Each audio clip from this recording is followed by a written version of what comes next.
Amigos, muy buenos días, bienvenidos. Esto es Despierta con CDN. Les saludamos Catherine Hernández, Nelson Rodríguez y Héctor Marte. Hoy 10 de junio, arrancando el fin de semana. Nosotros con toda la disposición para acompañarles durante 2 horas en las que tendremos comentarios, entrevistas, información actualizada minuto a minuto y por supuesto un recuento de los principales titulares de nuestros poderosos medios en impreso y en digital. El periódico El Caribe y CDN Canal 37 a través de su plataforma cdn.com.do.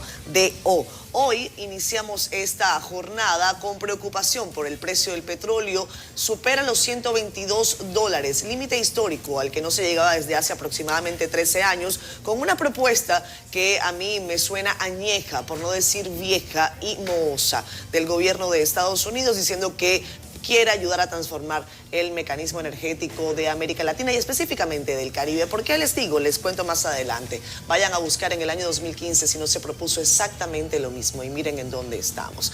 Nelson, Héctor, ¿cómo estás? Buenos días. Buenos días, Catherine, Nelson, a los televidentes, al equipo que también trabaja en Despierta con CDN, detrás de cámara. Viernes está terminando una semana laboral en la que lamentablemente ha habido malas noticias. La muerte del ministro de Medio Ambiente obviamente acaparó la atención de todos. Ayer todavía impactados por la muerte de Orlando, Jorge, nos enteramos de la muerte de don Leo Erasme. Ah, qué pena, que es un sí. personaje, una persona muy querida en la comunidad tuitera, sobre todo. Pertenece a una familia en la que hay varios comunicadores, pero él específicamente se había dado a conocer mucho a través de Twitter. Sí, hay mucha gente que lo conoce, que lo sigue, que interactuaba con él. Así que le expresamos nuestra condolencia a todos sus familiares, incluyendo a su hermano Delis Erasme, un comunicador muy conocido también. Buenos días, buenos días. Viernes. Miren a Susan Castaño allá. De cumpleaños. Es lamentable que la cámara no pueda tirar para esa esquina. Ustedes la verán ahorita. Pero flaco, me la saca de cuerpo entero. Exacto. Hoy corresponde paneo para Susan Castaño. Sí. Paneo. No, nuestra felicitación a Susan Castaño de cumpleaños. Ya ustedes vieron la despedida del Noti de las 6. Eso ha sido un acontecimiento aquí. Claro. Se está brindando, y otra cosa desde temprano, desde temprano, aunque sean las 7. Sí, un saludo. Aunque sea las 7:05, se está celebrando. Se está haciendo honor al cumpleaños y al viernes. Pero, Susan, nos sumamos, nos unimos, el equipo de Despierta con CDN, a esta celebración. Siempre feliz, un año más de vida. Que lo disfrute. Todavía tú tienes tiempo para recoger las piedras, o sea, de la juventud. Y para coger un nuevo rumbo y decidir para dónde tú te vas a esta altura del juego, porque es temprano para ti. Felicidades, Susan, decía Catherine. Preocupación, varias preocupaciones. El precio del petróleo, señores. El presidente Abinader dijo el miércoles que cuando él venga va a convocar el gabinete económico para valorar una situación que está saliendo de control. Y no solamente con los hidrocarburos, sino también con las materias primas. El gobierno se ha cargado en todos los renglones de subsidios. Incluso después de las medidas adicionales que él anunció a principios de marzo, por 6 meses algunas, otras por 4, el gobierno ha subsidiado extraordinariamente el arroz, los fertilizantes. Entonces es una situación que no se puede aguantar. Pero pongan la atención al precio del petróleo. La semana estuvo merodeando los $120, decía Catherine, en un momento fue a 122, récord en 10 años. Y el gobierno dijo en aquel discurso de principios de marzo que estableció un rango entre $85 y $115 para subsidiar, para asumir, para absorber cada semana, para mantener los precios al consumidor invariables. No congelarlo, como se dice, porque si lo está congelando toda la semana, yo no sé ya de qué se puede hablar. Mucha gente dijo que eso era un rango demasiado grande, otros dicen que el gobierno está asumiendo demasiado deuda. Decía el ministro de Hacienda ayer que ya van por 18.600 millones de pesos. Se dice que iba a llegar hasta 20.000. Pero vamos a ver qué pasa hoy, porque tendría que subir, porque ha estado más de 115. Claro, eliminándole el ad valorem. Pero yo dudo que con el presidente fuera del país se animen a anunciar un alza de los precios del petróleo, que, reitero, tendría que ser significativa. Nada más para darle una idea de lo que está pasando y de las consecuencias de una guerra, que aquí no ha sonado un tiro de esa guerra, pero las consecuencias se están sintiendo. En el presupuesto general del Estado para este año, el barril se promedió en $62. Y póngalo en 120. Eso es casi el doble, el 94% más, $57.30 más que lo que fue promediado en $62. Entonces no se puede. Y hay que ver... hay que hacer un presupuesto complementario. No, el complementario va seguro, porque yo le digo que hay que poner los pies sobre la tierra. No podemos seguir sobre la base de subsidios, que incluso son medidas que hay que aplaudirlas, porque no se sabe en qué punto nosotros estuviéramos parados. Marzo, abril, mayo, después de 3 meses, si no se hacen esos subsidios, incluyendo los combustibles, incluso la política de las autoridades monetarias, el asunto de la tasa básica. Ahí dice el Banco Central que enero-mayo la inflación ronda 4.5%. Claro, la interanual sigue por encima de 9%, pero esas medidas han sido necesarias para que la cosa realmente no se salga de madre. Pero esperemos hoy viernes a ver qué hacen las autoridades al respecto. Hay varios temas en agenda. Me llamó la atención del caso Medusa. Vi uno de los abogados en el guión por ahí. Vamos a hablar porque resulta que el Ministerio Público le dijeron ya 15 días para que presenten el caso contra Jean Alain. Le hemos dado demasiado plazo. 15 días, pero la audiencia es el 7 de julio, eso casi un mes. Bueno, entonces, pero lo grande es que no solamente que está fuera de tiempo, digo, dentro de la ley, sino que dice que van a incorporar más gente al caso Medusa. Eso hay que ver, el día 29, según ley, Jean Alain va a cumplir... Eso es como el esposo que llega tarde con el regalo del Día de la Madre, bueno, o el regalo de cumpleaños. Entonces, llega la semana con alguito más como para que no se pongan guapos. Eso es un tema, el de la presunción de inocencia. Jean Alain va a cumplir 1 año preso el día 29, 1 año. Y eso es mientras se averigua el caso, porque ni siquiera lo están acusando de nada de manera concreta. Es una medida de coerción sobre la base de una solicitud del Ministerio Público. Yo creo que así no se vale, independientemente de a quién le simpatice o no Jean Alain. Cuando yo me meto en ese tema de la presunción de inocencia, que defiendo rabiosamente, siempre aclaro, yo no he intercambiado media palabra en mi vida con Jean Alain, pero creo que es un abuso. Y ojalá que a la postre la montaña no para un ratón, como ha ocurrido con Odebrecht, con los tucanos y con los 3 brazos. Exactamente. ¿Por qué? Se demostró que no habían bases legales suficientes ni pruebas para poder sostener una sentencia. Pero aquí estamos un viernes, ya no se sazonan los viernes. ¿Qué pasa, flaco? Ah, bueno. Ya los viernes son viernes normales. ¿Ya los viernes no los estamos sazonando? Ah, no, porque hoy es el cumpleaños de Susana. Eso es lo que dice Gerard. Es dependiendo. Eso, según. Dependiendo de qué caiga ese viernes. Según de qué día caiga el viernes. Pero le tengo Estamos lejos de la quincena. El 7 de la mañana le tengo. Ayer las autoridades, ministro de Interior. El 25%. Director de la policía. Yo estaba esperando que el tú lo comisionado Vida del Castillo, el jefe de defensa, el jefe del ejército, ceremoniosamente dice, la delincuencia ha bajado un 25% en la primera semana. Yo lo que quiero saber patrullaje. es, pero ¿cuál era el 100? ¿Cuál era el 100? O sea, cuando tú sacas eso, tú tienes que tener una ecuación. No, mira la tanto ecuación. Es 100, 25 es tanto. Entonces, ¿de dónde sacan ellos esos números? Míralo aquí el dónde se número. parte? Ellos dicen que la semana partido? antes de comenzar el operativo, 595 robos. Ajá. Y esta semana 359. Eso es un 25%. Okay. Incautaron 53 armas de fuego y una de juguete. Y además, así lo dice el informe. Y, bueno, y 24 reconocidos delincuentes. Mira, eso, 24 reconocidos delincuentes y uno que estaba prófugo. Si eso lo hubiera dicho Monchi Fadul, el asunto de la percepción, de que no, que es un asunto de percepción, todavía tuviera el ruido mediático, que eso no tiene madre, por aquí se le pasa. Pero bueno, también autoridades dicen que han bajado 25% la delincuencia y que además incautaron 53 armas de fuego y una de juguete. Pero no desesperéis, no os desesperéis, así dices tú a veces, ¿verdad? No os desesperéis. El próximo domingo Dice Vilá del Castillo que se inicia la segunda fase. No sé de qué se trata, pero bueno, nosotros vamos a mantener la expectativa para que este fin de semana nos digan de qué se trata la segunda fase de este patrullaje mixto que ha bajado, según el gobierno, la incidencia de los hechos delictivos en 25%. Ojo, como decimos una cosa, decimos otra.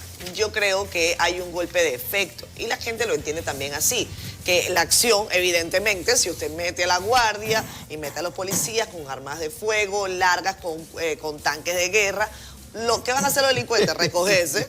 No, se van a poner en la calle para que los detengan. Claro que no. ¿Eso va a resolver la situación? No. ¿Va a llevar tranquilidad a la gente de manera momentánea? Sí. Así que vamos a ver cómo el gobierno sigue transitando en esta tesitura, porque independientemente de la acción paliativa, hay un caldo de cultivo del que vamos a pasar quizás años hablando y del que yo tengo años escuchando. Eso no cambia, eso no varía. Y eso no es otra cosa que el efecto de la pobreza, la ausencia de políticas públicas precisamente para que sea la educación la que guíe el camino de los jóvenes en las barriadas y en los lugares más populares del país. Eso habrá que verlo y son quizás políticas que toman demasiado tiempo. Mientras tanto, tanque de guerra, mientras tanto, arma de fuego larga, efecto controlado de la violencia. Veremos. Efecto a corto plazo. Sí. Bueno, mientras tanto la delincuencia... Pero algo había que hacer también. La delincuencia se ríe, le saca la lengua a los delincuentes y las autoridades la están comiendo comillas. ¿Cuánto le ponemos? 25%. Dale. Ponle 25 ahí. Titulares. Juez de la Oficina de Atención Permanente del Distrito aplaza el conocimiento de solicitud de medidas de coerción contra Miguel Cruz. Congresistas, mientras tanto, favorecen que se agilicen las modificaciones de las leyes electoral y de partidos políticos. Autoridades dicen que lograron reducir en 25% los actos delictivos con las acciones conjuntas. Precio del petróleo por encima de $122. Estados Unidos anuncia plan para impulsar transición energética en el Caribe. Jueza intima a presentar acusación en el caso Medusa a más tardar el próximo 7 de julio. Hoy conversaremos con Katy Cibolani, experta en manejo de conflictos, y también con el doctor José Miguel Gómez, precisamente sobre violencia. También estará con nosotros el secretario de Asuntos Jurídicos del Partido de la Liberación Dominicana, José Dantes. Y tendremos un reporte en vivo desde Los Ángeles por el desarrollo de la Cumbre de las Américas. Las portadas del Caribe y CDN, vamos a verlas ahora con la cumpleañera Susan Castaño. Mira, está en paneo. ¡Eso! ¡Felicidades, Susan! Que Dios te dé muchos, muchos años más. Nosotros felices de que nos acompañes todas las mañanas y que seas parte de este equipo. Que cumplas más con salud, con bienestar, con profesionalismo, para adelante, para adelante. Mira, aquí dicen que yo soy un privilegiado cuando me ven con Yulisa y con Catherine, pero ellos no saben que yo también te tengo ahí. Exactamente. Coincido. Susan, a celebrar la vida. Ay, qué privilegio, felicidades. Catherine, don Nelson, Héctor y a todo el equipo de producción y por supuesto a mi casa, a CDN, por esta gran sorpresa, por cada una de las palabras y muestras de afecto y cariño con motivo a mi cumpleaños.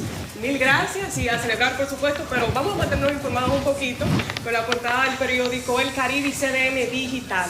Entremos en materia de inmediato con el porte de armas de fuego en civiles, que aparece hoy en portada este viernes 10 de junio en el Caribe, y es que es un peligro latente que nos acecha. Los casos recientes muestran que artefactos son utilizados en momentos de ira y rabia o en una discusión, dejando saldos mortales. En otra información, la unidad de la Junta Central Electoral sancionará a los infractores de las leyes, y es que el órgano electoral invitó a los partidos y a la ciudadanía para que depositen por escrito las observaciones y consideraciones que tengan relativas al borrador. Continuamos con otras noticias, específicamente de Raquel Peña, la vicepresidenta, quien coordina la continuidad en el Ministerio de Medio Ambiente. La vicemandataria se reunió con los viceministros de esa institución para dar seguimiento a los trabajos de ese lugar.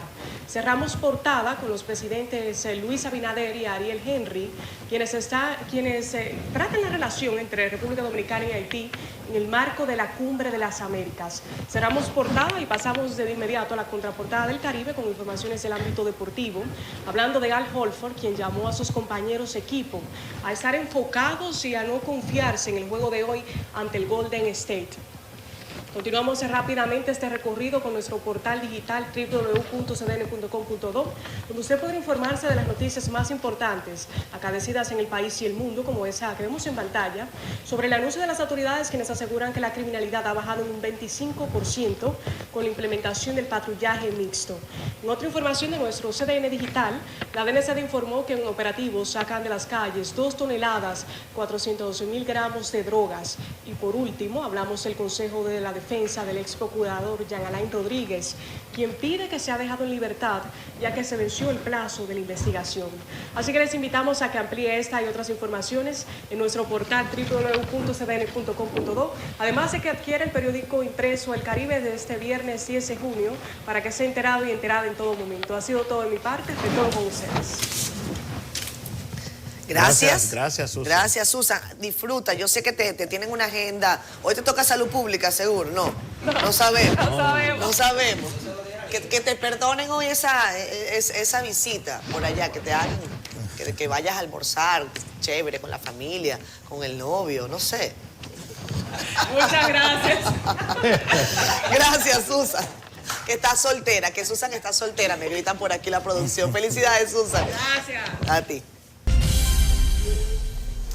Bueno, vamos al tiempo, lo voy a dar extendido hasta el domingo, hasta el fin de semana. El parte meteorológico hoy comienza con el aviso a la población general sobre la temperatura calurosa, especialmente en zonas urbanas y otros puntos. La recomendación, mantenerse hidratados, tomando líquidos, dice meteorología, agua, jugos, etcétera. Usar ropas ligeras, preferiblemente de colores claros, y evitar la exposición a los rayos del sol sin la debida protección. Siempre dice el informe entre 11 de la mañana y 5 de la tarde. Y no olvidar nunca tener presente que los más susceptibles son los niños y las personas envejecientes. Para hoy viernes, durante horas de la mañana, se prevé un ambiente meteorológico de nubes dispersas y sol con una ligera capa de polvo sahariano. Sin embargo, podrían ocurrir algunos chubascos de corta duración en el curso del día. Para el fin de semana, sábado en la tarde y la noche, producto de la aproximación de una onda tropical que se moverá sobre aguas del Mar Caribe y se combinará con la vaguada, generando condiciones de inestabilidad y humedad, produciendo nublados con aguaceros de diferentes intensidades. Eso es para el sábado. Y para el domingo, desde la madrugada, dice el parte de ONAMED, y primeras horas matutinas, continuarán ocurriendo precipitaciones, tronadas y ráfagas de viento, y a medida que se aleje la onda tropical, prevemos que en la tarde del domingo la vaguada continúe inestabilizando las condiciones locales. Ya lo saben, ambiente caluroso, nublado en el día de hoy. Mañana sábado, tarde y noche comenzará una lluvia, y el domingo desde la madrugada estarán ocurriendo precipitaciones con tronadas y ráfagas. Hasta aquí el informe del tiempo, con el saludo correspondiente a Jean Suriel y deseándole que disfrute sus vacaciones. Un saludo a Jean. ¿Cómo es? Nelson Suriel ya nos dio el pronóstico. Sepan también que la temperatura va a estar oscilando entre 23 y 36 grados centígrados. Súmele a eso, casi siempre, entre 6 y 7 grados. Para que realmente entendamos lo que es la sensación térmica. Eso por el efecto de la humedad, por el efecto de que, bueno, de que estamos en un país caribeño, y ni hablar del asunto del polvo del Sahara, que es lo que está comentando Nelson. En Facebook Live hay mucha gente conectada. Tempranito nos envían mensajes. William Ventura le manda saludos y felicidades a Susan Castaño. Le dice para todo el equipo de trabajo, felicidades. También Jocelyn Santiago con nosotros desde La Vega. Dionisio Paulo dice que CDN es número 1 en noticias, bendiciones, cosa que yo confirmo. Ramón Williams Abreu, muchas bendiciones para ese grandioso equipo de profesionales. Un abrazo para ti. Levis Franco, desde Suiza. Amo mi país, pero me desanimo cuando se habla de justicia, porque Dios mío, ¿por qué es tan difícil actuar bajo la ley en todos los sentidos? Un país que se respete. sale adelante. Ernesto Marte Díaz dice buenos días. También Henry Santana desde Higüey. Kelvin Torres le manda feliz cumpleaños a Susan. Voy arriba y leo comentario de Carmen Hernández, a quien sí le gustó la rueda de prensa de las autoridades. Dice, me dio gran alegría ver a este policía español, a José, José Vila, el policía no es. Bueno, un experto. Experto, sí. Él sabe muchísimo de eso. Es muchísimo, muchísimo. Bastante. Dice José Vila, no dice José Vila, pero ya habla el policía español, que entendemos que es él. Dice, dando cátedra a los dominicanos, que eso sí no se venden por chelitos. Gracias, Carmen, por tu comentario. José Miguel Reyes Suárez está también con nosotros dándonos buenos días, igual que Héctor Franco comenta. Dios nos ayuda a encontrar soluciones para los problemas que desde nuestro surgimiento como república nos afectan. Giovanni Collado nos comenta Kelvin Torres, que está ahí todas las mañanas, me escribe por todos lados. Kelvin me escribe por Instagram, me escribe por Facebook. Saludos, amigo. También Vladimir Rosario, caramba, mucha gente escribiendo temprano. Mira esto, José Chichiro Herrera. A mí me gustaría saber cuál fue el genio que se le ocurrió meter una tanqueta a un barrio donde ni siquiera puede dar la vuelta. No sé, que te expliquen las autoridades. Un abrazo, José. No, pero mira, Franklin Almeida, un saludo para él. ¿Metió una Harley? Harley Davidson metió una grande. Que en las esquinas tampoco podía dar la vuelta. Y se atacaban en los callejones de los barrios. ¿Y dónde estarán esas Harley Davidson? Bueno, escúcheme, a veces pasa que los asesores, hay de todo, señores, sí, hay de todo.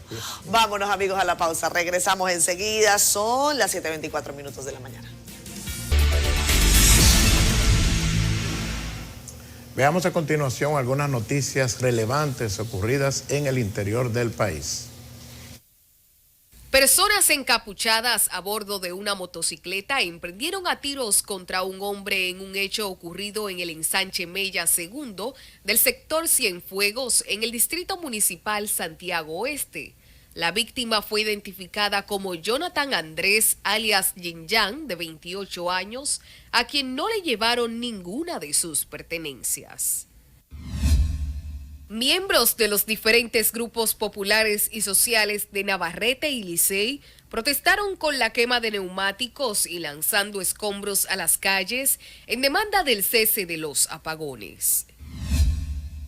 En el distrito municipal de La Victoria, en Santo Domingo Norte, la gente dice que no aguanta más los robos y atracos a todas horas del día. Igualmente se quejan por la falta de recogida de la basura y las malas condiciones de sus calles. En Barahona, un presunto ladrón resultó herido de 2 disparos supuestamente por integrantes de una patrulla de la policía. Se trata del haitiano Edison Segura, de 22 años, quien presenta 2 impactos de bala en la pierna izquierda.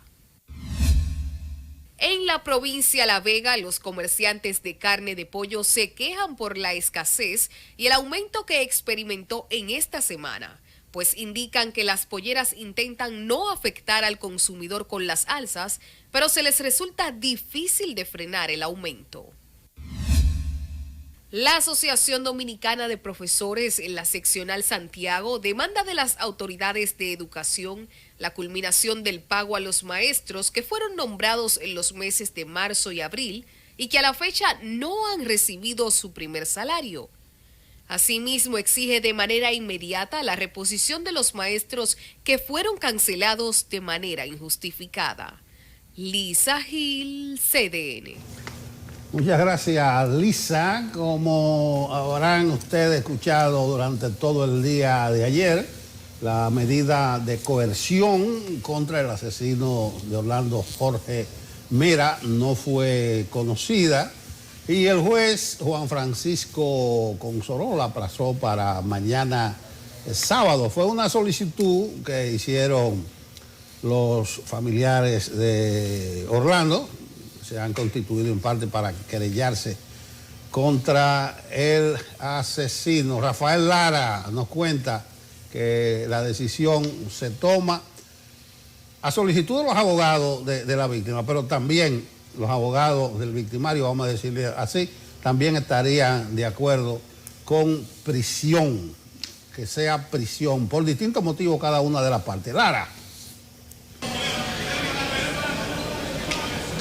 Para la primera comparecencia ante un juez, Miguel Cruz fue llevado en medio de un contingente de miembros de la unidad de traslado de alto riesgo de la Procuraduría. En el trayecto de la cárcel al salón de audiencias, el imputado no levantó el rostro. Cruz de la Mota está siendo acusado de asesinato y porte ilegal de armas de fuego. A medida que se vaya transcurriendo el proceso nos vamos a dar cuenta de que evidentemente esto de lo que se trata es de un asesinato vulgar. Todo lo otro que hagamos aquí es simple teoría barata. La defensa del acusado asegura que no se opondrá a la prisión preventiva que solicita el órgano persecutor. Mi cliente, óigase bien, pudo haber cometido el hecho y aún así, por las informaciones que yo tengo, yo sostengo que no es culpable. En la teoría del crimen, el Ministerio Público asegura que Miguel Cruz mostró cualidades de un asesino frío y calculador. Una persona que se traslada con una pistola y va a un despacho de un ministro cuando ya se le había negado una solicitud y cuando entra al despacho del ministro lo mata de esa manera, con esa hazaña, ¿usted cree que eso no lo planificó, que no lo pensó y que no lo premeditó? Reforzó este argumento en que tenía múltiples armas, dinero en efectivo, documentos personales y una maleta preparada en el interior de un vehículo de su propiedad. Miguel Cruz será presentado por segunda vez ante el juez el sábado a las 9 de la mañana. Rafael Lara, CDN. Se están diciendo tantas cosas que yo creo que lo que hay que esperar es que avance la medida de coerción, incluso que se llegue al juicio, porque el tribunal callejero está repartiendo culpa, dictando sentencias, especulando, conjeturando. Vamos a ver, es que se llegue al fondo de esta situación. Se dice que por qué Jenny Berenice se cogió la demanda, que eso pertenece a la Fiscalía del Distrito, que la fiscal del Distrito Rosalba está en licencia maternidad, pero como quiera sigue perteneciendo a la Fiscalía del Distrito, que cuando Jenny se mete pues es por asunto de corrupción. Bueno, ella es directora de la persecución. En general. Ella no siempre está exactamente. Ella es procuradora adjunta. El que no podía ir era Camacho, por ejemplo. Bueno, eso es así. Entonces,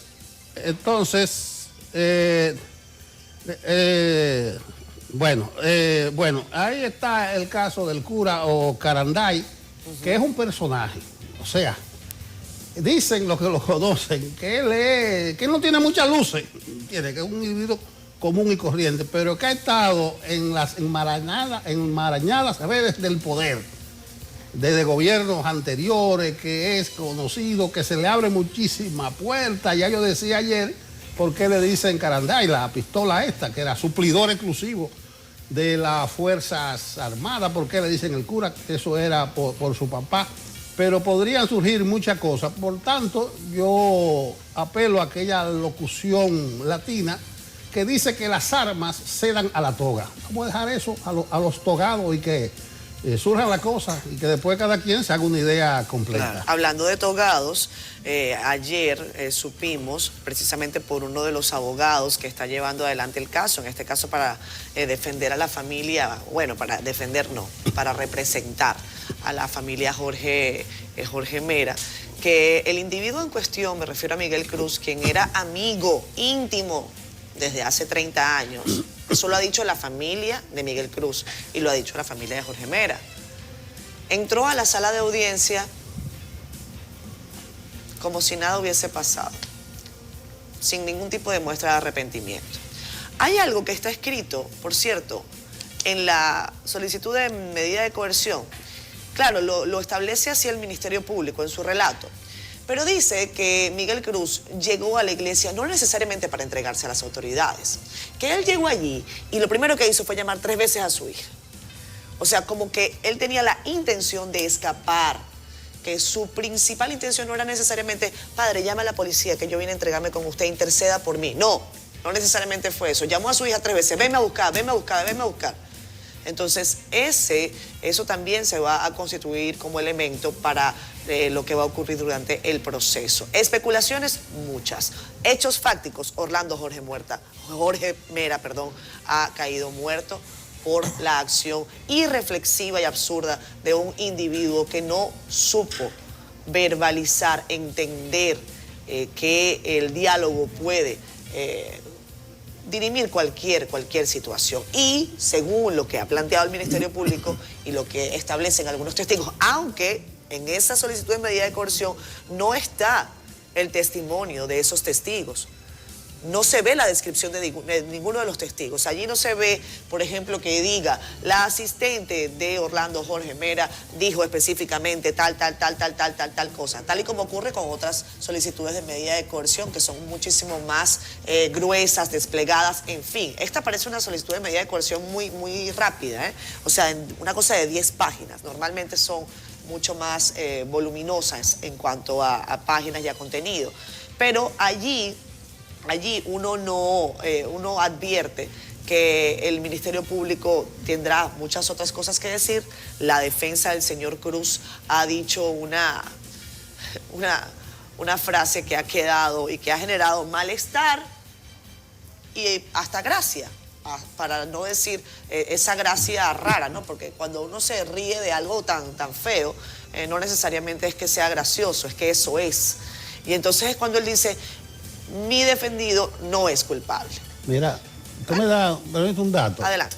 A propósito de la versión del abogado de los familiares de Orlando. Sí. Dice una de las personas que estaba detenido ahí, yo no sé cuál es la composición de la cárcel de ahí. Del Palacio de Justicia. Del Palacio de Justicia, pero que él voceaba o decía, después de dormir mucho, durmió como 10 horas corrido. Y había que despertarlo para ver si todavía estaba vivo. Que durmió como un bebé. Como un lirón. Como un lirón. No, que él decía y reconocía, a propósito de la muestra de arrepentimiento, pero que también vociferaba, es que duraron 2 años mintiéndome en la cara. Dijo una de las personas que estaba detenida, me quedó eso ahí. Pero vamos a esperar que discurran la cosa y a ver de qué mentira era la que le hablaban a él. Desde fuera, como quiera, lo que se ve es un caso, digamos que no complicado. Estamos hablando de un imputado, o sea, una acción específica. Claro. No es un entramado, no es un grupo de personas. Tú decías que el documento, o sea, la solicitud de coerción, es un documento relativamente corto, sí, en comparación con otros casos que hemos visto. El hecho de que también la suspensión de la coerción solamente se dio en un espacio de 48 horas, ¿cierto? O sea, del jueves al sábado. Se suspende, se continuará el sábado. Todo indica que es un caso que no es complicado, o sea, no es complejo. Uno a veces, con un caso como este, tan claro, como uno lo ve desde afuera, hasta curiosidad a uno tiene por saber con qué va a salir la defensa. Exacto. Por eso es que ha causado tanta impresión, sí. Y entonces todavía los abogados decir que hay cosas que no se han dicho, como que esto cambia el proceso. Desde fuera, reitero, uno lo que ve es que el asunto está muy claro. Pero ¿de qué es el caso? A ver, yo pregunto, ¿de qué es el caso? El caso es algunos dirán que es homicidio, otros dirán que es asesinato. Solamente sobre eso quizás haya un debate, que para mí no lo hay, pero yo no soy abogado ni juez. Pero para mí no hay duda de que se trató de un vil asesinato. Una persona que pensó lo que iba a hacer con detenimiento, que fraguó lo que iba a hacer porque llevó incluso pasaportes, dinero en efectivo, varias armas, como por si no funcionaba una, o tal vez para elegir.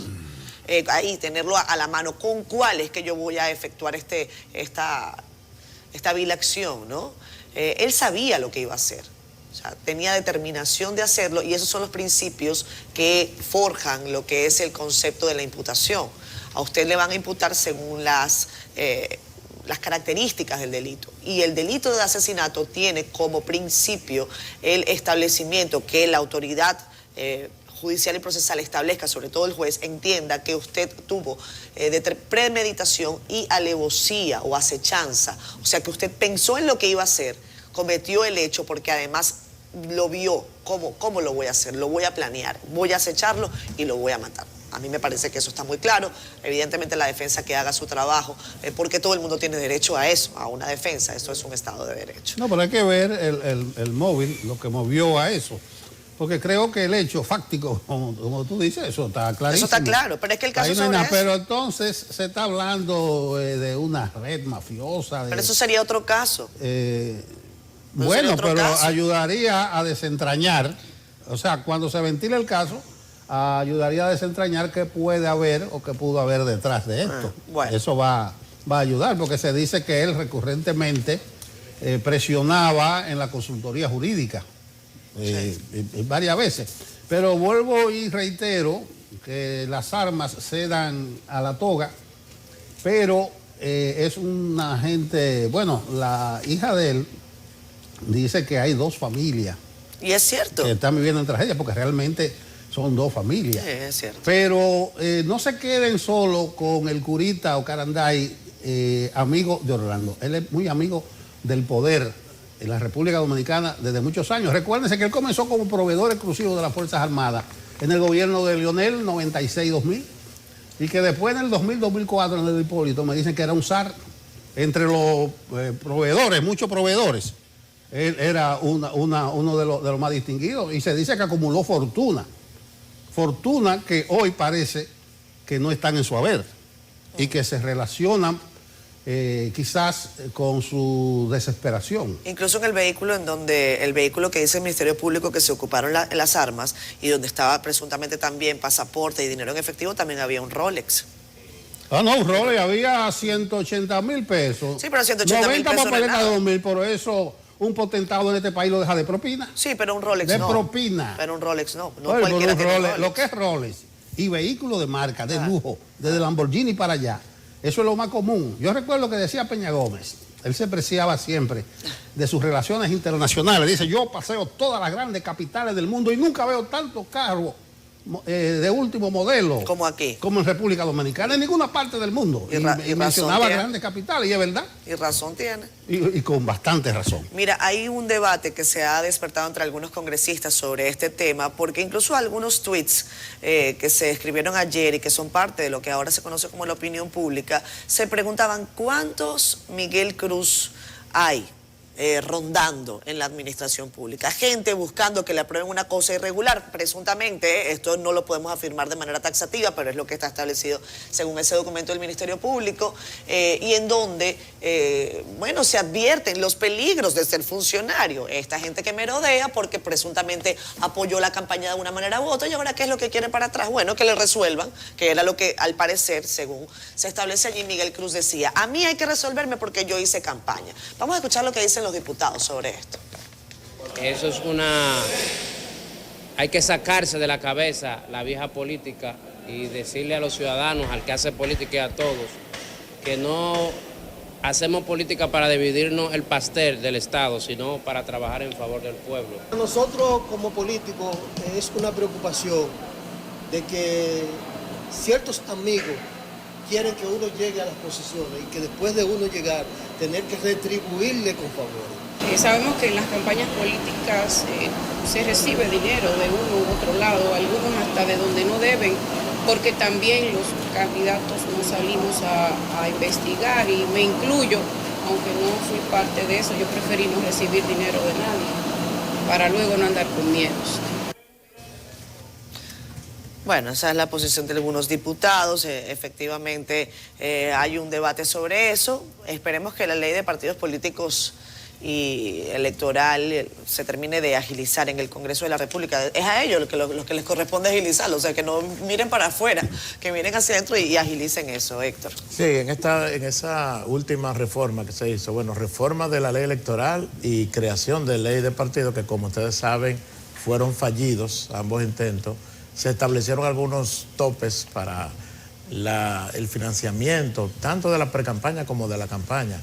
O sea, se incluyeron esos aspectos, pero fueron unos topes mucho más elevados que lo que se habían propuesto al inicio del debate. O sea, eso es, pero eso es solamente un aspecto que tiene relevancia, que tiene importancia para este tema, pero realmente no solo se trata de legislación, hay un tema de cultura política también que hay que tomar en cuenta siempre. Y ojalá que no sea algo episódico, aquí se instalan los temas. Así como hablamos de la delincuencia que bajó un 25%, que 539 atracos, y después eso se olvida y el país vuelve a su rutina. Esto del porte de armas, esto de la violencia, se instala por momentos, pero esperemos, y para terminar con el caso del cura, el curita o Caranday, eso de que yo aporté para la campaña y algunas opiniones de los legisladores, da la sensación que era un carajo a la vela, que empresario, ¿verdad? Tenía una armería, tenía otro tipo de negocio y que dio algo para la campaña.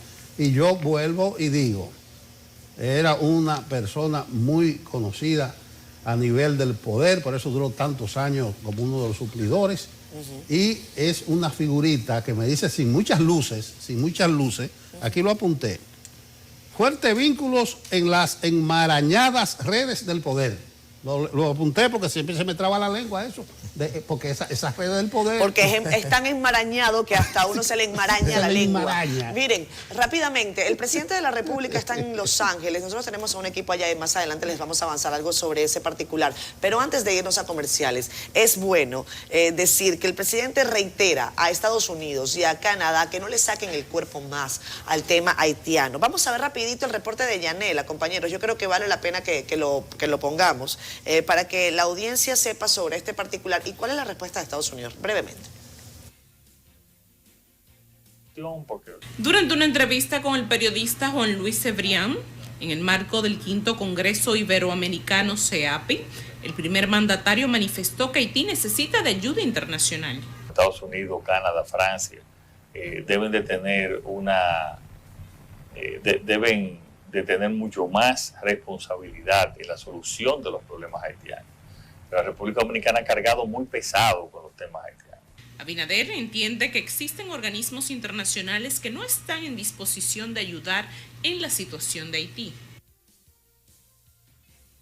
No lo hemos visto en esa disposición. Cuando hablamos con Antonio Guterres el año pasado, no la vimos en esa disposición. Tampoco lo vimos la OEA no tiene la fuerza para hacerlo. Pero tenemos que decir que Estados Unidos todavía es el país que debe de ser el líder de esa acción. En otro orden, el jefe de Estado aclaró que por la guerra entre Rusia y Ucrania, todos los países se verán afectados en el área económica. Todos vamos a perder, el mundo entero va a perder, van a ganar quizá algunos países que dependen exclusivamente de los ingresos petroleros, que serán 5, 6 o 7. Y tendremos un mundo que va a perder. Exhortó que durante el desarrollo de la Cumbre de las Américas, los demás mandatarios traten temas que afecten a todos los países involucrados. Yanela Pimentel, CDN. Bueno, vamos a irnos a la pausa, pero antes hay que decir que Estados Unidos está proponiendo un acuerdo, sobre todo para el tema energético. Estuve revisando, en el año 2015, ojo, en el gobierno de Barack Obama, Biden era vicepresidente y era Biden el que le decía a los países del CARICOM, en la llamada Cumbre Energética del Caribe, que Estados Unidos iba a hacer un brazo para que modificaran, cambiaran su capacidad de generación. Eso fue en el 2015, hace 7 años. Eran gobierno, tenían todas las herramientas para hacerlo. ¿Y qué ocurrió? Absolutamente nada. Petrocaribe siguió siendo la alternativa en ese momento, ya Petrocaribe no es prácticamente nada, evidentemente por la debacle venezolana, pero hay que ver a continuación qué es lo que ofrece el gobierno estadounidense precisamente para paliar de alguna forma, algo que ellos no han podido paliar tampoco en su casa, porque el petróleo y sobre todo la gasolina en Estados Unidos sigue también en alza. Vámonos a pausa rápido. Nuestro segmento de salud vamos a hablar hoy de violencia. Lamentablemente es el tema que está en el tapete. Además de nuestro psiquiatra, el doctor José Miguel Gómez, está con nosotros Katy Cibolani, quien es especialista en gestión de conflictos de patio común. Buenos días. Buenos días. Buenos días. Doctor, buen día. Gusto de verles, como siempre. Placer verle. Doctor, preferencia a la rama. Así mismo. Además que usted de la casa, usted lo escuché, lo leí hoy, que usted hablaba, doctor, de asistencia emocional a empleados de medio ambiente. El Home Club. Yo vi una reunión que encabezó la señora vicepresidenta con los viceministros, la hicieron en el Palacio. Yo dije, pero tal vez era más propicio hacerle en el mismo medio ambiente para ir creando. Katy, ¿cómo tú valoras lo que hay que hacer ahora, principalmente con el entorno de Orlando, tanto familiar como del personal de medio ambiente, que me imagino no ha salido del shock todavía? Bueno, yo considero que como todo proceso complicado y difícil, tiene que haber un respeto al espacio y a las personas que trabajaban con él. Y dentro de eso me imagino que debe haber una asistencia emocional, asistencia seguramente terapéutica para algunos, para poder retomar, digamos, la rutina laboral y poder entrar nuevamente a ese espacio con seguridad y retomar, digamos, el día a día, ¿no? Pero yo estoy segura que el doctor tendrá mejores herramientas sobre el tema del abordaje. Del abordaje, exacto. Doctor. Se le ha pedido al Ministerio de Salud Pública que tiene, y del Servicio Nacional de Salud, tienen programas de asistencia en salud mental. Allí hay una crisis, allí hay gente en shock, allí hay gente con un estrés agudo, allí hay gente que no duerme, hay gente que saltó para salir producto del momento de la inseguridad que se vivió, y hay gente allí que se puede quedar con un estrés postraumático. Entonces, la intervención en crisis manda que ya debió de empezar psiquiatras y psicólogos con una charla, con un seminario, con un abordaje individual, porque cada persona allí, como decía Aristóteles, ¿verdad? Sí. Es único y irrepetible, y podrá haber personas que desate un problema emocional o una depresión, ¿verdad? O un trastorno inadaptativo. Entonces, se manda una asistencia en salud mental dentro del área para volver a la calma, a una cultura de servicio y buenos tratos, y donde la gente se sienta más segura.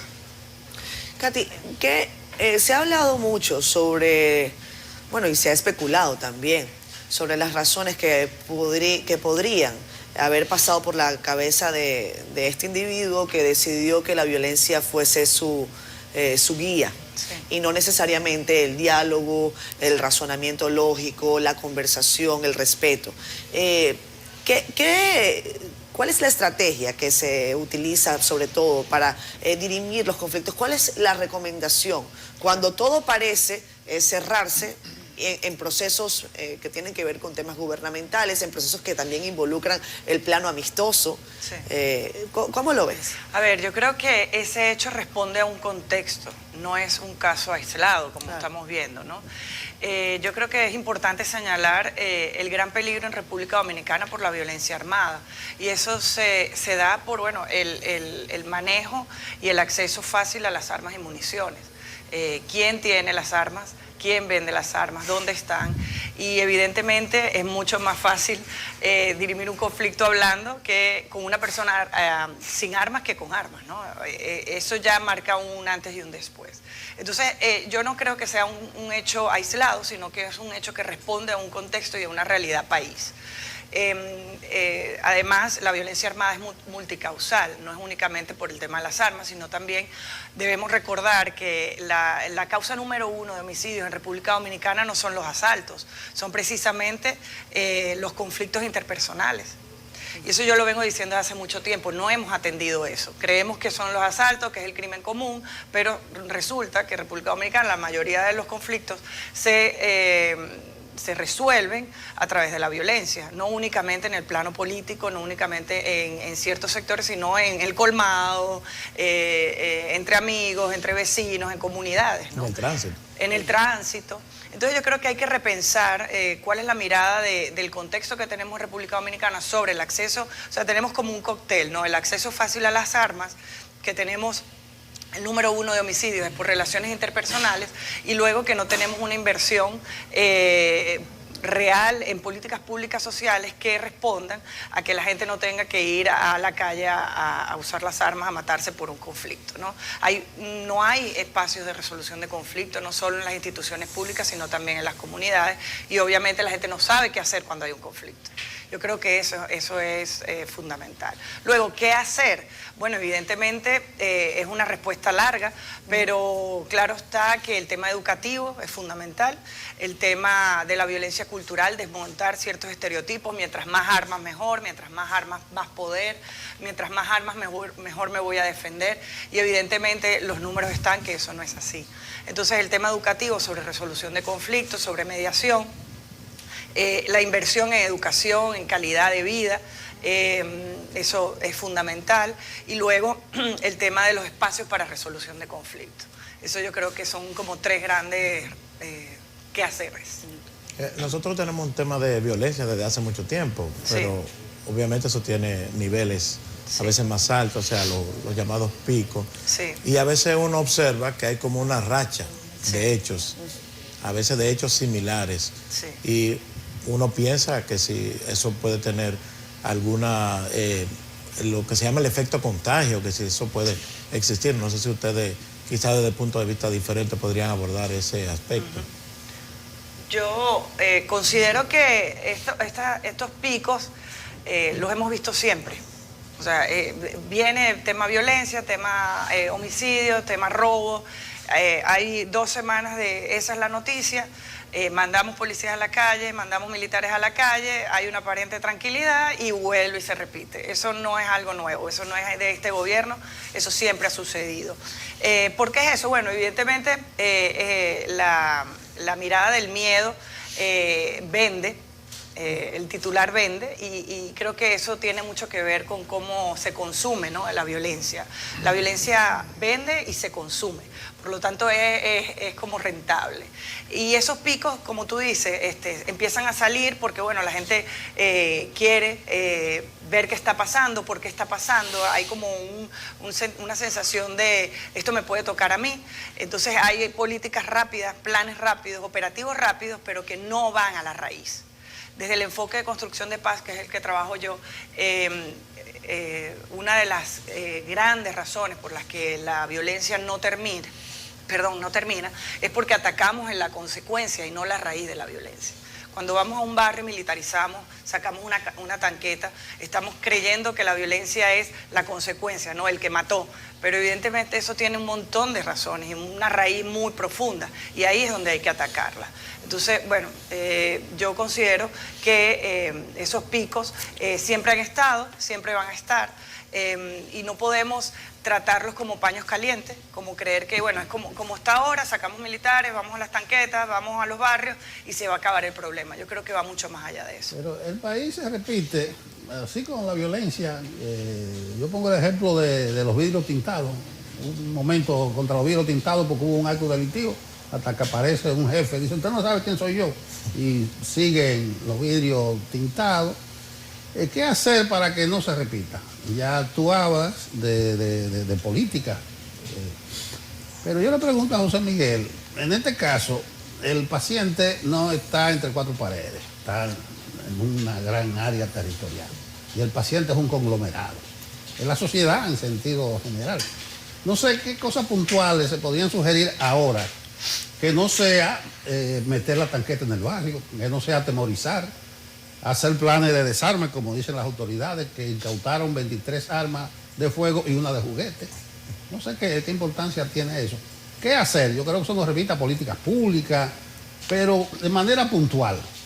¿Alguna campaña? Mira, Nelson, hace más de 20 años que la República Dominicana monta y desmonta programas de intervención hacia la violencia y programas de seguridad ciudadana que han ido fracasando porque lo enfocan, como muy bien decía la colega, lo enfocan hacia las consecuencias, no apuntan sobre las causas. Y es que esas políticas públicas que han fracasado, cuando lo enfocan a la represión y dejan las causas de intervención psicosociales y no las unen con los problemas de falta de servicios básicos en una población que ha ido migrando desde la parte rural a la parte urbana, a cordones de grandes ciudades, sin servicios básicos, sin energía eléctrica, sin salud, sin vivienda, sin agua potable. Eso va sumando la acumulación de frustraciones, de desesperanza, de desmoralización sin esperanza. La conflictología aumenta, las desigualdades, y esas personas que tienen que sobrevivir, entonces sobreviven en el mercado informal, y de ahí vienen el microtráfico, de ahí viene la delincuencia, el bandolerismo, el pandillerismo y todo lo que tiene que ver con las causas sociales. Evidentemente que la pandemia acrecentó más las desigualdades, la pobreza, las limitantes, la frustración. Y ahora la República Dominicana, al igual que el mundo, al igual que Latinoamérica, ha visto crecer y aumentar los disparadores de riesgos psicosociales. Y fíjate que en esta semana, recién pasada, más de 10 personas cayeron abatidas por armas de fuego. Aumentaron más los niveles de inseguridad ciudadana. Y viene y pasa el acontecimiento de este asesinato brutal contra un hombre decente, contra un hombre de cultura de paz, contra un hombre que tenía una visión social de servicio. Y lo mata un amigo, pero un amigo entre comillas, porque ese es un amigo, y esto es importante que se le diga a la gente, ese es un amigo de alto riesgo, ese es un amigo de alta peligrosidad. Y ahí fue la trampa. Cuando usted tiene un tipo de esa persona cerca de usted y no se le pone límite, y no se le dice que no, y no se le excluye, y no se le pone distanciamiento emocional positivo para distanciarlo, para quitárselo de arriba, porque es una persona recurrente, entra a agredir normas, es desafiante, es pusilánime, pero a la vez confunde porque se muestra afectivo, solidario y hace presencia, pero a la vez tiene un propósito y busca ese fin y busca ese propósito. Y cuando tú buscas el prontuario de transgresión a las normas, te das cuenta que ahí hay un comportamiento disocial. Y ahí es donde vamos. Cuando tú tienes amigos de altos riesgos y tú no tienes la capacidad del olfato o la ingenuidad o la permisividad, donde tú no sabes detectar, olfatear, cuando tú tienes una persona a tu lado que es altamente peligroso, que te hace vulnerable al riesgo, que te va a hacer tocar fondo por las medidas, por la forma, por los hábitos, ahí es donde fallamos. En la pregunta que tengo a continuación es para ambos, cada uno evidentemente desde su área, Katy Cibolani desde la resolución o gestión de conflictos. El escenario que vivimos, lamentable, porque todos tenemos en la cabeza, yo creo que el doctor después nos hablará un poco de eso también a los periodistas, y para nosotros fue muy duro, además reportarlo sobre la marcha del momento, ir acumulando informaciones que no queríamos ni siquiera confirmar hasta que estuviésemos totalmente seguros, hasta por un estado de negación personal, por el conocimiento de la familia, del individuo en cuestión, en fin. En el momento en que esto ocurre, Katy, los que estaban alrededor, me refiero a seguridad, que tal vez pudo impedir o no lo que ocurrió, este individuo llegó, golpeó a otra persona un momento antes, se llamó. ¿Qué pudo haber hecho el personal? No los vamos a responsabilizar ni a culpabilizar, pero ¿había algo que hacer? Esa es una pregunta para el tema del manejo del conflicto. Doctor, desde su perspectiva, ¿cuál es la alarma que tal vez no se vio? ¿Qué fue lo que no se advirtió y que pudo? Evidentemente estamos hablando sobre un escenario figurativo y de ninguna manera se responsabiliza a la víctima de lo que ocurrió. Pero ¿qué pudo haber? ¿Qué lección le podemos sacar a esto? Mira, las personas que tienen comportamientos disociales, las personas de alta conflictividad, las personas desafiantes, transgresoras, siempre tienen un prontuario y tienen situaciones que te dan señales y que te mandan señales. O sea, esto no pasó de la nada. O uno a veces las minimiza, sí, o uno a veces, por la sanidad o la ingenuidad de uno, no las ve, pero esta persona no llega el día a cometer el asesinato sin tener una hoja de violación a norma y a desafío y amenazas sutiles y extorsiones. Fíjate que al jurídico, meses antes, había litigado y lo había amenazado. Sí. Fíjate que meses antes, cuando quería permiso, algunas palabras no bien compuestas debió de decir, algún desafío debió de hacer. Es decir, la conflictología te dice que hay lo que le llaman conflictos latentes, que se van manteniendo y que en la medida en que tú no le das resolución en los momentos que se van apareciendo, entonces la conflictología va aumentando. Ahora, ahí no se le puso límite, ahí no se le dijo que no, ahí no se le excluyó, ahí la seguridad no le dio normativas de decirle, no importa que sea el hijo o el hermano, aquí no se puede entrar con arma. Hay una nueva norma que no se entra con arma. Entonces, ¿qué resulta? Es que no se le revisó ni siquiera. Que esta persona, las personas que matan, que asesinan, que lo hacen con un prontuario de alevosía y de preparación, frío, calculador, que hace el escenario. Esa persona no llegó ese día con ese acto. Esa persona va construyendo un sistema de creencia. Un sistema de creencia con comportamientos que configuran el comportamiento y que esos comportamientos configuran los resultados. Cuando tú vas cargando el sistema de creencia a tu cerebro de actitudes emocionales negativas, ira, rabia, remordimiento, resentimiento, envidia, celos, y tú vas acumulando esas actitudes emocionales negativas, y tú no vas activando la parte frontal de tu cerebro para que te diga, frente a un conflicto, como tú decías, yo puedo dialogar, yo puedo hablar, yo puedo negociar, yo puedo perder y yo puedo ceder. ¿Cuándo yo me retiro si yo no consigo el propósito? Claro. Si yo no puedo ganarte, ¿cómo yo me excluyo de ahí? El individuo que tiene actitudes emocionales negativas y que es un gratificador de respuestas inmediatas, no puede hacer eso, porque no tolera frustración, porque no tiene capacidad resolutiva para poder buscar asertividad en el conflicto. Entonces, ¿qué hace?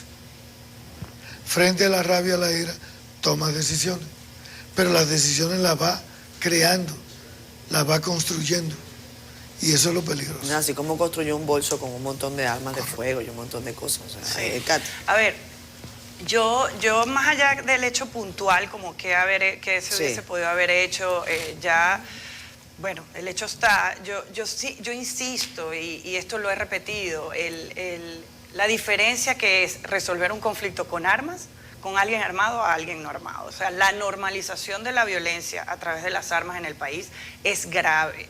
El acceso fácil a las armas es grave. Que hayan decomisado tantas armas. Es muy simbólico que haya habido un arma de juguete.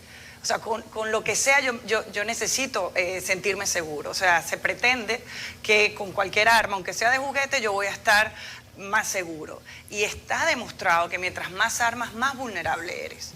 Mientras más tengas armas encima o más tengas armas guardadas, etcétera, más vulnerable eres. Entonces yo creo que el mensaje tiene que ser que las armas nunca van a ser un mecanismo de defensa y de resolución de conflictos. Si ese hombre no hubiese estado armado, no hubiésemos estado contando nada de lo que estamos contando aquí, aunque haya entrado y cerrado la puerta del despacho. quiero decir, esa es la gran diferencia aquí. Y la normalización de esa violencia es a nivel también cultural, como, bueno, yo soy hombre, soy militar, yo puedo tener las armas, déjenlo pasar porque él es hombre militar y no se le puede detener, ¿no? Y en otras instituciones del Estado, por no estar con una vestimenta correcta, no te dejan pasar. Entonces fíjate el tema de la violencia cultural, cómo un hombre armado sí puede entrar y cómo una mujer a un hospital no puede entrar, depende de qué lleva puesto. O sea, ese es el mensaje. A un hospital o a cualquier hospital o un ministerio. A los mismos ministerios. No A puedes los entrar mismos, ni siquiera desmangado en un país donde hay 40 grados de calor. Exactamente. Entonces... Exactamente, ¿cuál es el mensaje? No, a este sí, porque es hombre, porque es militar, porque es amigo, puede entrar con 1, 2, 3 armas, y a cualquier persona. Ahí yo creo que tiene que ser el mensaje de aleccionador y de aprendizaje, la violencia cultural, la normalización de las armas. Ahí. O sea, Miguel, este es un tema casi de seminario, porque hablando de las armas, el tigre era propietario de una armería, era suplidor de armas, pero dice la hija de él que hay 2 familias destrozadas porque había una relación, un vínculo histórico, vamos a llamarle así. O sea que no solamente era algo que ellos eran amigos o conocidos, no, las familias, sino que las familias, había un vínculo de años, eso complejiza más el asunto. Sí, tú sabes que por eso esas 2 familias hay que intervenir en términos de asistencia en salud mental, porque las 2 familias están viviendo duelos muy impactantes. A propósito de lo que estamos enumerando de la violencia, la República Dominicana, a mí me duele decirlo, ha entrado una cultura de violencia. Y este es un país que está de salud mental, un país que está de psiquiatra. Es decir, estamos hablando de que cada vez que un ser humano sale de su casa y entra en el carro un machete, un cuchillo, un bate, un tubo o una pistola, él no está saliendo a mediar, él no está saliendo a comunicar, a ceder, a perder, a resolver una situación de forma amigable o a buscar una solución. No. Él está saliendo con algo preparado, mental, cerebralmente, para si tengo un problema, yo lo voy a resolver con eso que tengo, que es un arma, que es con violencia. Entonces, pero, doctor, perdón que lo interrumpa, pero en las mismas jornadas que estábamos reportando el incidente de Orlando Jorge Mera, tuvimos que reportar un ciudadano chino que amenazaba con lanzarse de un techo si no le resolvían algo.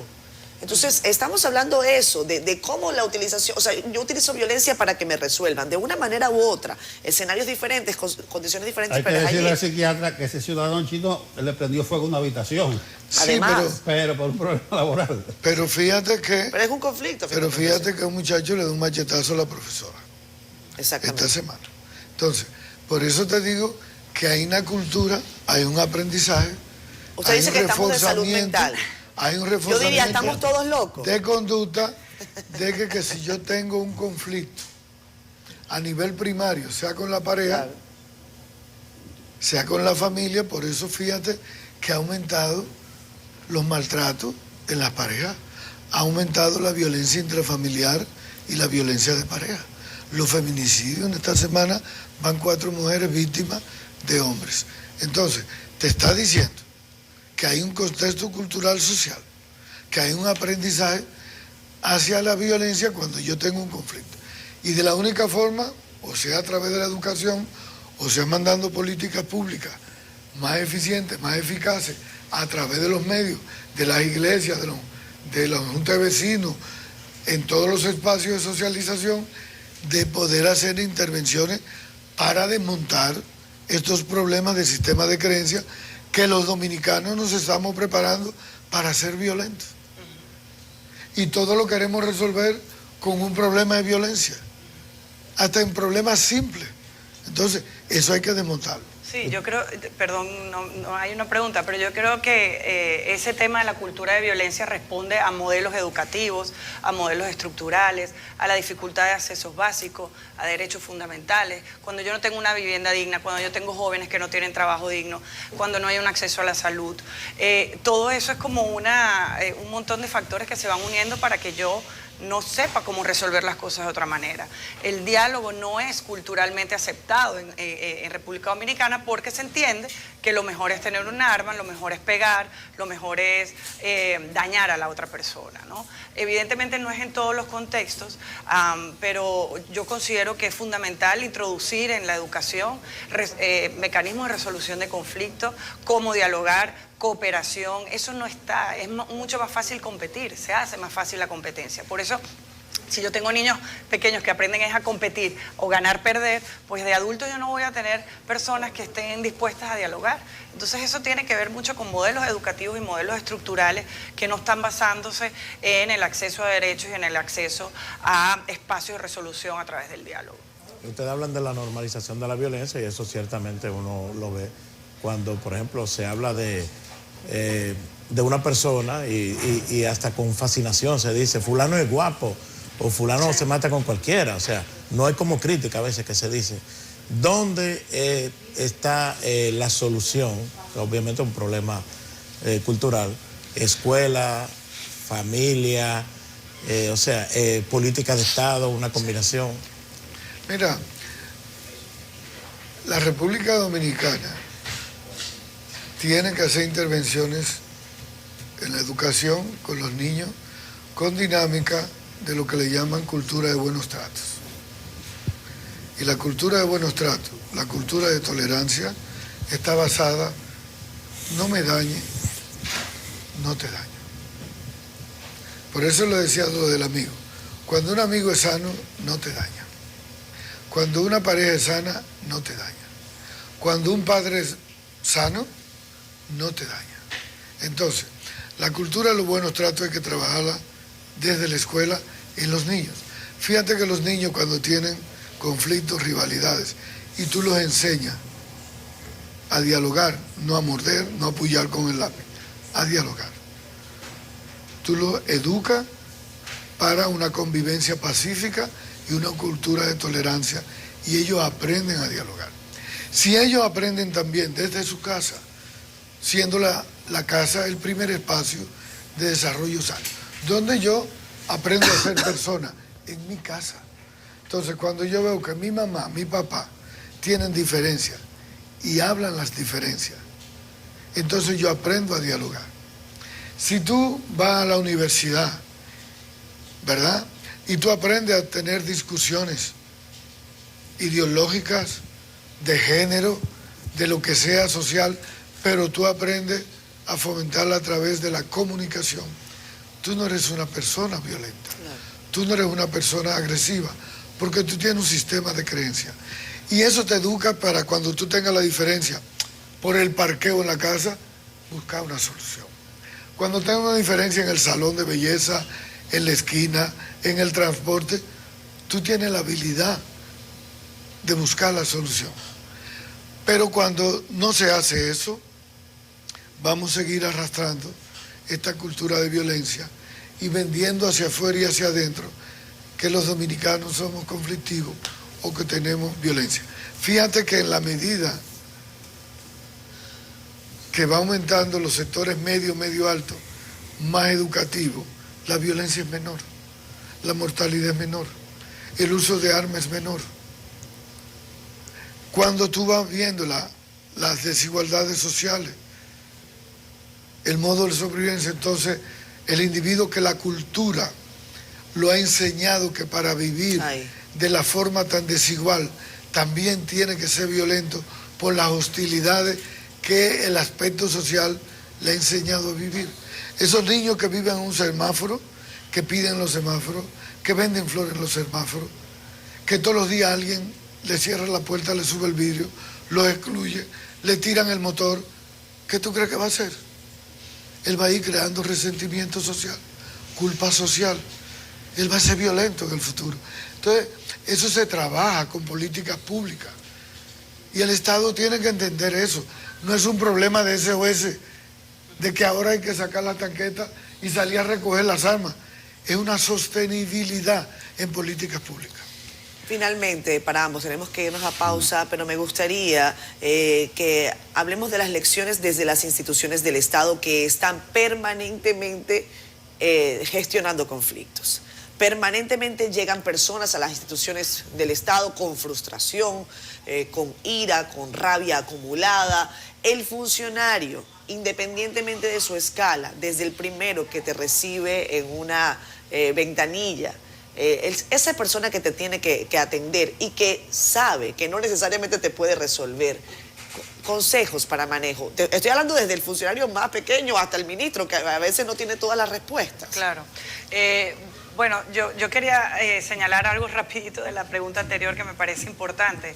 El doctor lo señalaba, el tema de la violencia es aprendida también. Y el tema de la paz, del diálogo, la paz y el respeto también. Entonces la apuesta tiene que ir por ahí, ¿no? Yo pondría desde hoy como política pública, como una cuestión obligatoria, mesas de paz en cada aula de clase de República Dominicana.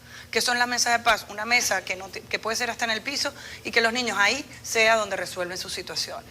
Y eso si lo aprenden de los 3 años, está demostrado, tiene unos resultados maravillosos para luego tener personas que sepan dialogar ante un conflicto. Entonces yo creo que así como la violencia es aprendida, también lo otro, y la apuesta tiene que ir por ahí. Sobre lo que preguntaba, bueno, en las instituciones del Estado no hay espacio para resolución de conflictos. Nadie sabe qué es la mediación. Si hay un conflicto, o la persona la tenemos que eliminar y sacar, o pasa lo que pasó.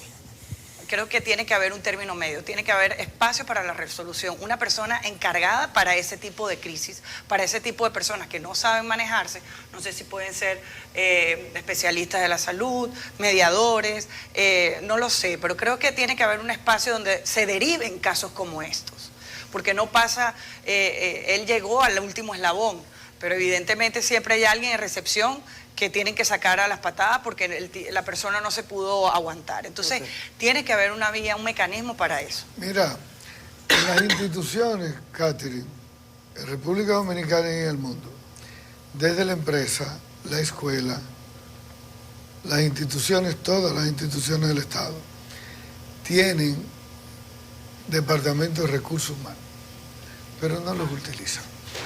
No los utilizan, que es el instrumento, la canalización de recursos humanos, que es que traza la política de salud mental y es que tiene que tener la política de resolución al conflicto. Cuando en una escuela la orientadora hace la dinámica de resolución al conflicto y hace la cultura de paz y de tolerancia, la escuela funciona diferente. Cuando los adolescentes crean bandas y pandillas dentro de la escuela, que es un reflejo de la sociedad, porque la escuela es un síntoma de la sociedad. Y entonces la orientadora traza las políticas del manejo de la conflictividad en adolescentes y los pone en esa mesa de paz. Se da cuenta que desmonta la hostilidad y la violencia en la escuela. Cuando en una empresa hay conflicto entre 2 compañeros, entre un departamento, de gente que no se habla, del otro que está irritable, del otro que tiene el síndrome de Burnout, que está harto y está cansado y no da más como trabajador y no saben qué hacer con él, lo cambian de todos los departamentos. Recursos humanos es que tiene que intervenirlo para enseñarlo al manejo de conflictos. Esa muchacha que está en la información, que a todo el mundo le contesta más y le tira el papel, hay que llamarle y decirle no. Tiene que escuchar, darle esperanza a la gente, darle solución, aprende a decir las gracias, aprende a decir buenos días. Entonces, tú aprendes con políticas públicas que ese Departamento de Recursos Humanos tiene que abordar eso. Pero el ministro, la persona que es la cabeza, tiene que entender en el eje horizontal de la política pública, de entender estas cosas. Yo pienso que es el enfoque multidisciplinario e intersectorial que tenemos que hacer. Bueno, como decía Nelson, es un tema de seminario, pero por ahora tenemos que hacer una pausa. Agradecemos al doctor José Miguel Gómez por su acostumbrada Muchas gracias por compartir contigo. Y a Muy Katy inteligente. Cibolaño. Vamos a la pausa. Continuamos Despierta con CDN. Nosotros tenemos a José Dantes aquí con nosotros. Es el secretario de Asuntos Jurídicos del Partido de la Liberación Dominicana. No se confunda con la corbata verde. Para nada. Buenos días. Vamos, buenos días, pero vamos en breve contigo, Dantes, porque Catherine tiene una llamada telefónica. Sí, José, danos este chance, por favor. Claro, gracias por estar acá. Vía telefónica tenemos al abogado Carlos Balcácer. Como saben, ayer estaba previsto que el tribunal determinara qué era lo que iba a pasar, porque el Ministerio Público tenía que presentar acusación en el caso Medusa, en el caso del ex procurador general de la República, Jean Alain Rodríguez. Sin embargo, el tribunal le ha intimado a la Procuraduría General de la República a que presente acusación contra Jean Alain Rodríguez el próximo 7 de julio y ya. Yo pensaba que ya era ayer, pero bueno, que sea Carlos Balcácer, abogado del ex procurador general de la República, que nos explique qué fue lo que ocurrió. Adelante, abogado, adelante. Gracias, buen día a todos, un saludo cordial. Exactamente, es como tú has dicho, Catherine. Pensábamos que ya era ya. Sí.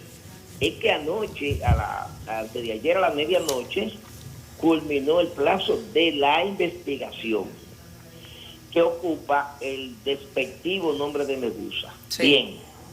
Entonces, en la audiencia de ayer se discutió realmente en dos variantes. La primera, la intimación, que es la columna vertebral de esa audiencia, ante el convencimiento de que no habían depositado los actos conclusivos, que podrían haber sido acusación o archivo. Por eso no se puede definir la decisión. El juez es imparcial, o sea, acto conclusivo. Bien, para no bautizarlo con un nombre específico. Sí.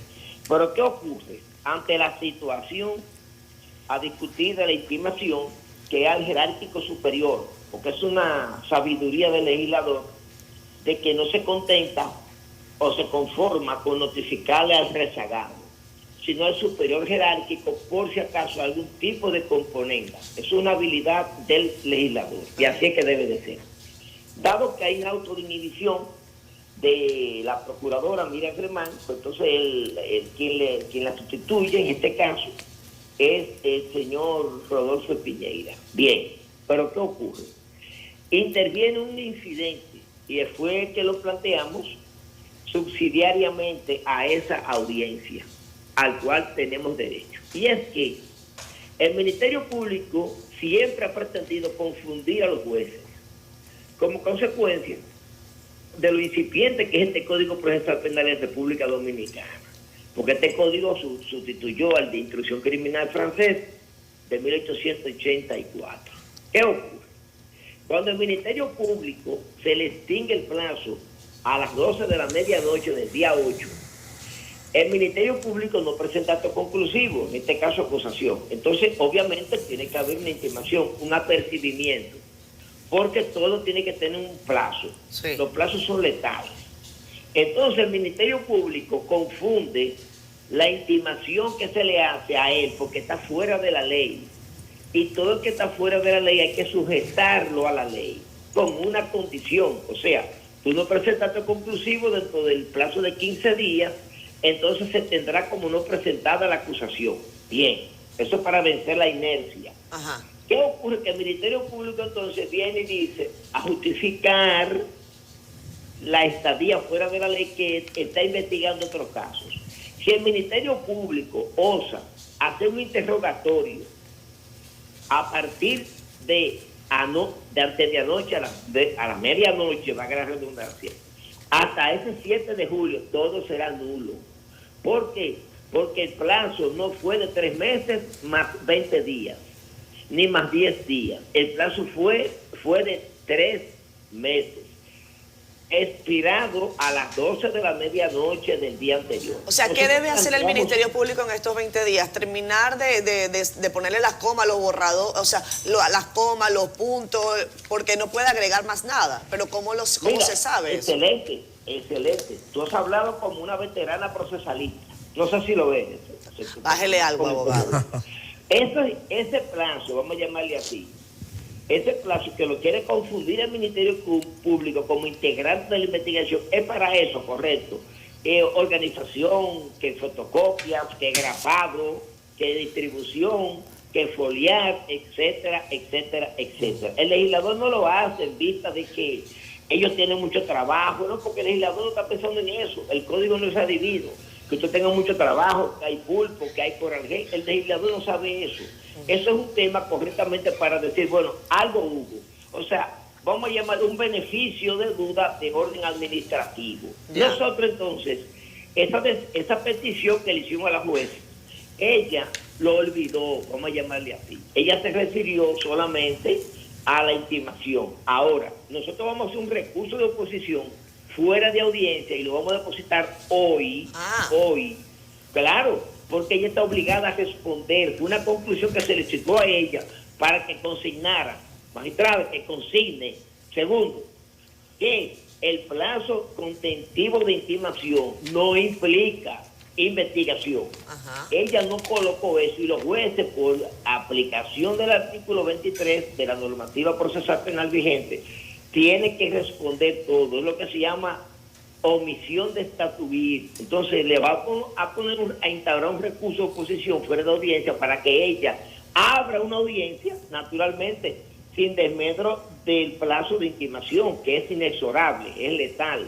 Entonces ahí vamos a discutir para que ella se decida al respecto y aclare de que eso no incluye investigación. Bien, que por A o por Q no triunfe el recurso, o ella lo fije posterior, entonces cuando vayamos a la audiencia preliminar, el Ministerio Público sabe que va a tener en primera línea ese tema a discutir, que no lo ha hecho ningún abogado. Los abogados ya se han acostumbrado a esta parte del Ministerio Público, que ya es recurrente en ese sentido, en desmedro, naturalmente, y traicionando, vamos a llamarle, su propio discurso, que hace un año decía: estamos blindados, estamos, eso es a despecho, de pulpo, digo, a despecho de tucanos y de 3 brazos, a despecho de eso. Bien. Porque el oportunismo dice ahora que soy Jean Alain el responsable, pero en el tiempo que usted tenía, en el terreno del tiempo que usted tenía, con tucanos y con los 3 brazos, usted pudo haber incluido pruebas nuevas, independientemente de que 3 brazos es una obra de este Ministerio Público. Abogado, creo que nos va a ahí corresponder, doctor Balcácer, y perdóneme que yo lo interrumpa, nos va a corresponder invitarlo al programa para que usted tenga un poco más de tiempo y podamos además abordar otros temas que son interesantes y que están en los tribunales en este momento, pero lamentablemente tenemos que despedirnos, se nos queda cortico. Le agradecemos enormemente que nos haya atendido la llamada. Cómo no, siempre a usted. Gracias a usted, abogado. Carlos Balcácer, abogado del ex procurador general de la República, Jean Alain Rodríguez. José Dantes, secretario de Asuntos Jurídicos del PLD, está por aquí. Vamos a quedarnos con el Ministerio Público, porque el Ministerio Público dice que está investigando a Danilo. Y decía alguien, pero ven acá, cuando él dijo que iba para la calle, inmediatamente dice que lo están investigando. Un investigado que no sabe que lo están investigando. No sé si ustedes relacionan con eso, pero ¿cómo va la calle de Danilo? La calle va bien. La calle va bien. Este próximo día domingo nosotros tenemos el tercer acto para juramentar a más de 10.000 miembros en Santo Domingo Norte. Entonces, realmente la calle va bien. Nuestro partido sigue con su proceso interno de transformación, donde nuestro partido crece y se fortalece. O sea que en ese sentido vamos súper bien. Con respecto a lo que usted me está ya preguntando, nos hemos dado cuenta de que es que hay un modus operandi. Cada vez que sale el expresidente Medina, coincidencialmente, representantes de ese Ministerio Público objetivo van a medios de comunicación y dan ese tipo de declaraciones que en este caso fueron muy, hasta cierto punto, muy lamentables porque reconocieron que no tienen pruebas. Entonces, si tú no tienes pruebas, tú no puedes de forma pública decir que estás investigando a alguien, porque eso viola la presunción de inocencia de esa persona y condiciona a todo aquel que escucha ese dato y ya se hace la concepción de que puede tener algún tipo de responsabilidad penal. Entonces, la Junta Central Electoral está publicando hoy una propuesta de reglamento. Creo que todavía podemos hablar de propuesta porque es un borrador, sí, que es para someterlo a discusiones, y se supone que este es uno de los esfuerzos que debe hacer la Junta para cumplir su facultad de sancionar, de regular los procesos electorales, un aspecto que evidentemente no se ha cumplido a cabalidad, y siempre sí, en cada proceso electoral surgen los reclamos de los partidos para que este tema sea abordado. ¿Ya ustedes tienen conocimiento del contenido de esta propuesta, que está básicamente creando una unidad, pero también, o sea, una unidad para aplicar aspectos que están contenidos en la ley? Sí, mira, apenas ayer fue que nos hicieron llegar eso, estamos viéndolo. Realmente nos place que esto se haya preparado porque ciertamente hace falta contar con un órgano que fiscalice, vamos a decir, la actuación de los partidos políticos y que por vía de consecuencia los que violen las prohibiciones que hay en la ley en cuanto a las infracciones administrativas, pues que en este caso sean sancionados. Entonces, lo que hay un plazo de 30 días para que los partidos puedan hacer todas las reparaciones, todos los comentarios, las sugerencias, las recomendaciones a los fines de que este reglamento pues sirva, vamos a decir, de marco para regular el funcionamiento y el alcance que va a realmente tener esa nueva dependencia.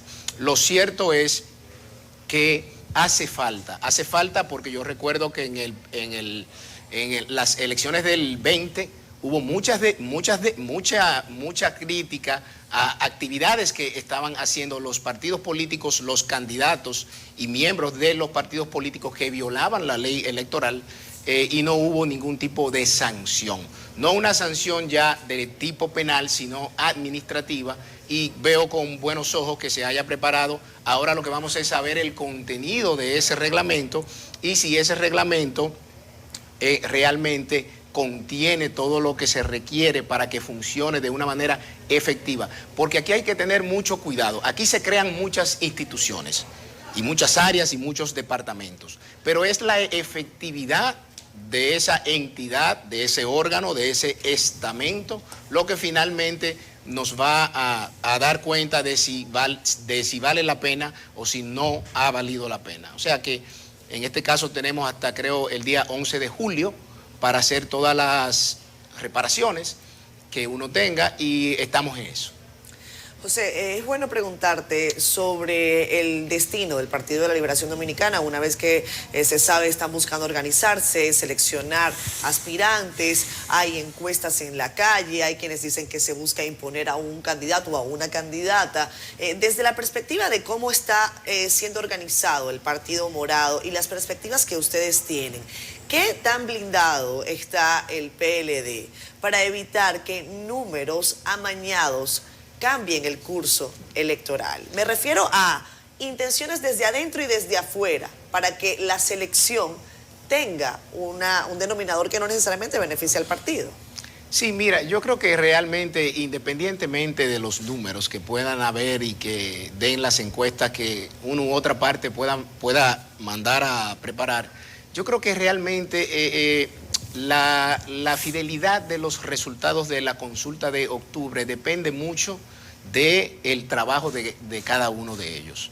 Si los aspirantes hacen su trabajo, si crean sus estructuras, si se van a los territorios, si hacen lo que les corresponde, pues yo creo que independientemente de lo que las encuestas puedan decir, la incidencia que van a tener en esa decisión final va a ser muy parcial. No creo que realmente vaya a cambiar, vamos a decir, los resultados finales de lo que salga de la consulta, porque todo dependerá de ese nivel de contacto, de acercamiento, con ese nivel de identificación que se dé en la sociedad dominicana, porque recuérdense que esto es una consulta donde no solamente van a poder votar los miembros de nuestro partido, sino la sociedad en sentido general, y yo creo que realmente dependerá de ese contacto que hagan, de esa interacción, de esa labor de convencimiento de los aspirantes a los ciudadanos, a los miembros de nuestro partido sobre mi propuesta es la que más le conviene al partido y al país. O sea que realmente yo creo que las encuestas simplemente son un mecanismo que nos permiten ver la realidad en un momento determinado, pero siempre va a existir la suspicacia dependiendo de quién la mandó a hacer, claro, si es parte de los equipos, o sea, y eso es algo propio de todos los procesos. Extra partido que esté buscando de alguna manera conseguir algún resultado. También, ¿no? Eso realmente se da. Gente que no tiene nada que ver con el partido, que manda, porque lo que quiere es incidir en que salga un candidato débil o más fácil. Bueno, tienen sus favoritos, sí. Tienen sus favoritos, todos tenemos nuestros favoritos. Pero Catherine en el fondo no se refiere al proselitismo de los candidatos y ni siquiera a las encuestas. Sabe que es una votación semiabierta. Es semiabierta. Y probablemente haya sectores, tanto dentro como fuera, que le convenga a determinado candidato. Que estuviera interesado en incidir. Sí, así es, pero a través de esas encuestas quizás quieren marcar la percepción de que quien va a ganar es tal o cual. El escrutinio está garantizado. Claro que sí. ¿Cómo va a ser el escrutinio? El escrutinio se piensa hacer con los equipos de la Junta Central Electoral. Los electrónicos. Es una votación que se va a hacer de manera manual y la transmisión de los resultados, vamos a decir, la lectura de esas actas, pues se va a hacer a través de los equipos de la Junta Central Electoral. ¿Tú tienes TikTok, José? Sí. Mira, ahí estamos con Margarita Cedeño, sacó este video de TikTok, mira. Ajá. Hubo gente que dijo, mira, hay gente que le dice la doña, hay gente que le dice Margot, hay gente que le dice la doctora. Margarita en TikTok. Ajá. Bueno, yo no sé cómo va a ser esta campaña, el Partido de la Liberación Dominicana. Pero José no puede opinar de eso. No, mira qué es lo que ocurre. Porque me obliga a preguntarle si tú estás... ¿Con quién tú estás alineado? Con el Partido de la Liberación Dominicana. Yo tengo una función institucional. Porque hay dirigentes del comité político que dicen, entro en pausa porque me voy. ¿Tú no has entrado en pausa? No, yo no he entrado en pausa porque yo tengo un rol institucional que yo debo jugar de cara a este y otros procesos internos. Porque tú eres el consultor jurídico del Exactamente, partido. entonces no es sano para la institucionalidad. Pero para la senaduría sí vas. Sí, para la senaduría, sí, los electores del Distrito Nacional y mis compañeros así lo entienden. Pienso aspirar. No, gracias, José. Dile al que te selecciona la corbata que tenga cuenta que tú vas a televisión y no te busca una verde. No, lo que ocurre es que me la quise poner hoy. Porque el color verde, eso soy yo. Puede ser un metamensaje. No, eso no es ningún metamensaje. Bueno, sí. Conscientemente de que tú vas a promocionar el color verde, de la fuerza del pueblo. No, el de la esperanza. La esperanza que tiene la sociedad dominicana. La esperanza. No. No es lo que tú quieres decir. Este es el de la esperanza. Este es otro verde. El verde fupu es un color nuevo que tienen en la gama de colores en todas las ferreterías donde venden pintura. Hay un verde, medio descolorido, sí. Hay un verde que representa, sí, en la ferretería, ya hay gente que va y simplemente dice, dame ese verde fupu. Así como debe haber morado PLD. Exactamente, así como hay un morado PLD. O sea que yo creo que realmente esto simplemente lo que manda es una señal de esperanza, de que la sociedad dominicana aspira a una calidad de vida mucho mejor que la que ha estado teniendo en los últimos 2 años. Pintura verde hay un gas morado, ¿tú te acuerdas? También. Sí, claro que sí. El gas morado, y un gas naranja. Gas naranja, que el gas morado pela, decía. Exactamente. Y la gente lo conoce muy bien. Gracias, José. Así es, muchísimas gracias. Gracias a ti. Saludos, continuamos en esta cobertura especial de la 9ª Cumbre de las Américas en Los Ángeles, California, donde participan jefes de Estado y precisamente nos encontramos aquí con uno de estos, el presidente de Costa Rica, Rodrigo Chávez. Bienvenido a esta entrevista para la República Dominicana. Un saludo muy especial al pueblo dominicano, a la audiencia de CDN y a usted, doña Leticia. Gracias, presidente. Precisamente en el marco de esta cumbre, ya el presidente norteamericano ha anunciado medidas importantes económicas para la región. ¿Qué expectativa tiene usted acerca de esto? Mire, yo creo que hay muchas dimensiones en estas medidas. el presidente americano lo que anunció fue que está tratando de llevar $2.000 millones al Triángulo Norte de Centroamérica. Costa Rica es un país que se porta bien, en el buen sentido de la palabra, al recibir a cientos de miles de migrantes de países donde las condiciones son bastante preocupantes. Eso nos cuesta a nosotros $200 millones al año en dar salud y educación nada más a esa población que hemos recibido con los brazos abiertos. Nos gustaría ver que nos ayudaran a cargar la parte financiera de esa responsabilidad internacional. Precisamente se ha hablado de la firma de un pacto migratorio. ¿Piensa que con algunas exclusiones que han ocurrido en esta cumbre pueda llevarse a cabo? Mira, nosotros vamos a firmar lo que se llama la Declaración de Los Ángeles, que es la reiteración de los principios democráticos y humanitarios de los países de la región hacia las personas que han sido desplazadas por razones de refugio político o refugio económico. Vamos a hacer nuestra parte, pero le dije, Leticia, y le cuento al pueblo dominicano, que al igual que ustedes, en mi país hay un problema migratorio que tenemos que resolver y que está costándonos muchísimo dinero y que nos gustaría que hubiera más apoyo internacional. Hablemos ahora de la Alianza para el Desarrollo, que República Dominicana y Panamá están en esta alianza. Usted, a pesar de poco tiempo de la gestión, ha asumido. ¿Cuáles son las expectativas? Las expectativas son muy grandes. Para mí ha sido un gran placer conversar con el presidente Luis Abinader y Nito, bueno, el presidente de Panamá.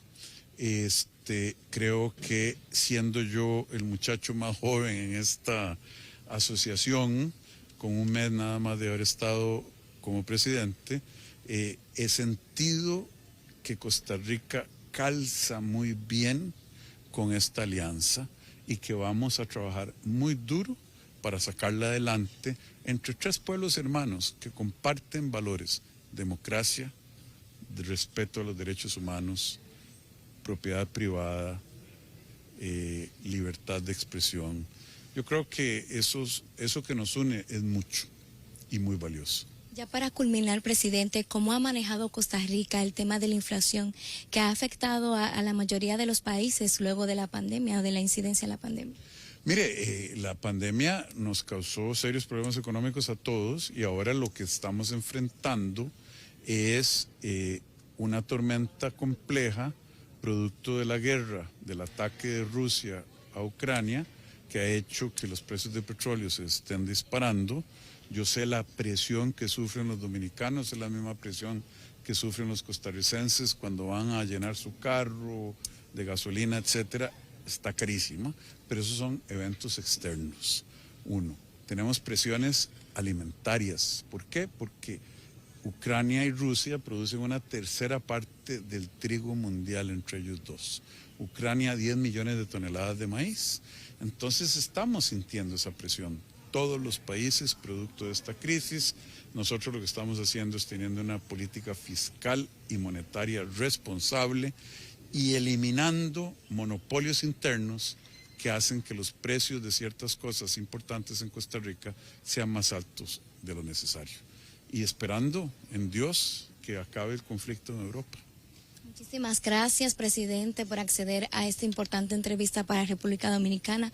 Mucha suerte para su delegación en esta 9ª Cumbre de las Américas. Muchísimas gracias, Leticia. Un abrazo fraterno a todos los dominicanos. Seguimos en sintonía con CDN.